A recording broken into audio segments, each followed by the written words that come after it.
আশেক প্রেমিক, যারা নবীর জন্য পাগল রে, যারা নবী ছাড়া আর কিছু বুঝে না, আমার নবীর জন্য ফানা হয়ে থাকে। নবী নবী নবী নবী, নবীর ভালোবাসার জন্য জীবন দিতে রাজি,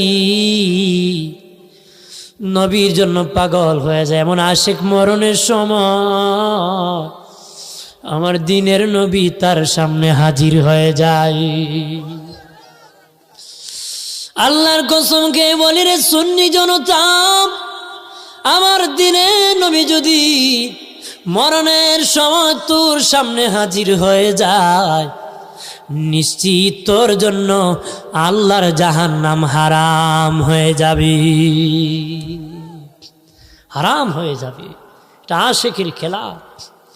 প্রাণের বাবাজিরা রে, রূহ কবজ করিয়া আজরাইল প্রথম আসমানে যায়। সুবহানাল্লাহ বলেন।